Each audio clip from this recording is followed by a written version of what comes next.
यहाँ पे अभी डिप्टी कमिश्नर साहब 2 रोज़ पहले आए हुए थे, उन्होंने यहाँ पे मुआयना किया कंस्ट्रक्शन का। मेरे इल्म में ये बात आई है जनाब फ़ारूक अहमद नूर साहब के जब ज़लज़ला आया था तो अचानक हमें शिफ्ट करनी पड़ गई बिल्डिंग, और वहाँ पे central heating and cooling system वाला सिस्टम मौजूद नहीं है।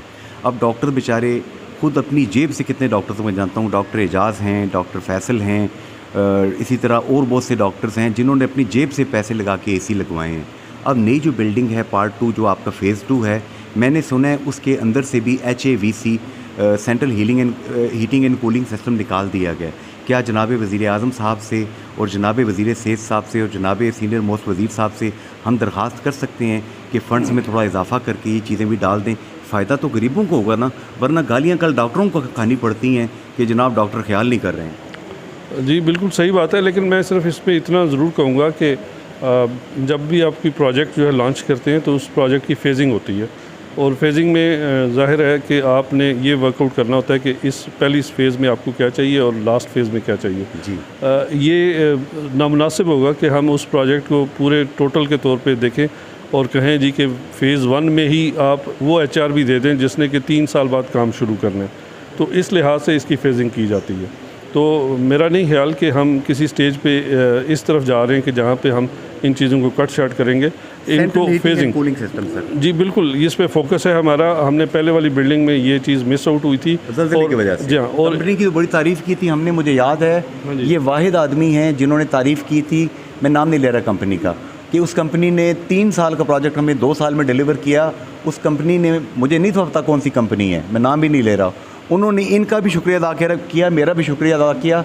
लेकिन डॉक्टर्स के लिए, गरीब मरीज़ों के लिए मशीनरी नहीं देंगे तो डॉक्टर बेचारा टारगेट पे आ जाता है। नहीं, इस पे हमारी मिसिंग फैसिलिटीज़ के नाम से एक प्रोजेक्ट चल रहा है। अच्छा। और उसमें हम जो पहली फ़ेज़ वाली बिल्डिंग थी उसमें जो चीज़ें हमने इक्विपमेंट सप्लाई करना था वो भी हमारा इस वक्त प्रोक्योरमेंट के प्रोसेस में। ये नहीं कि पहली बिल्डिंग जो निगलेक्ट हो गई या उसमें वो चीज़ें माइनस हो गई हैं।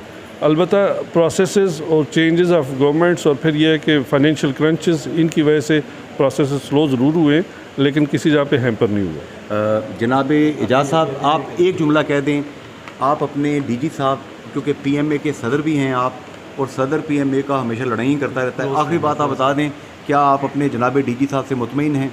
बिस्मिल्लाहिर्रहमानिर्रहीम। मेरा मुतमईन होना ज़रूरी नहीं है, कम्युनिटी का मुतमईन होना और अदारों के लिए बेहतरी की जो चीज़ें हो रही होती हैं उसका मुतमईन होना ज़रूरी होता है। मेरे ख्याल में मौजूदा DG साहब अपनी जो पूरी इनपुट है वो डाल रहे हैं।